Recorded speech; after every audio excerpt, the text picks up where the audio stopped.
আফগানিস্তানের পাকতিকা প্রদেশের আরগুন জেলায় পাকিস্তানি বাহিনীর হামলায় ৩ স্থানীয় ক্রিকেটার নিহত হওয়ায় আসন্ন ত্রিদেশীয় টি-20 সিরিজ থেকে সরে দাঁড়িয়েছে আফগানিস্তান।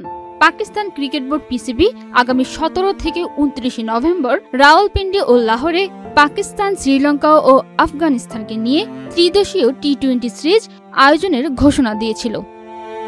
তবে আফগানিস্তান ক্রিকেট বোর্ড এসিবি এক্সে দেওয়া বিবৃতিতে জানায়, পাকতিকা প্রদেশের আরগুন জেলায় পাকিস্তানি বাহিনীর হামলায় স্থানীয় ৩ ক্রিকেটার নিহত হয়েছে।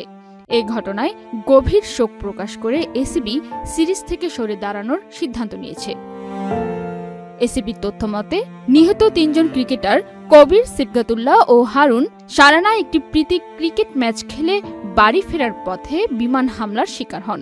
এই ঘটনায় আরও ৫ জন নিহত ও ৭ জন আহত হয়েছেন। চলতি বছর এটি হয়তো আফগানিস্তান ও পাকিস্তানকে নিয়ে দ্বিতীয় ত্রিদেশীয় সিরিজ। এর আগে আগস্টে এশিয়া কাপের আগে আরেকটি ত্রিদেশীয় সিরিজে অংশ নিয়েছিল এই দুই দল। তবে পাকিস্তানের মাটিতে এটি হয়তো আফগানিস্তানের প্রথম ত্রিদেশীয় সিরিজ। সূচি অনুযায়ী পাকিস্তান ও আফগানিস্তানের মধ্যে দুটি ম্যাচ হওয়ার কথা ছিল। প্রথমটি ১৭ নভেম্বর উদ্বোধনী ম্যাচ এবং দ্বিতীয়টি ২৩ নভেম্বর।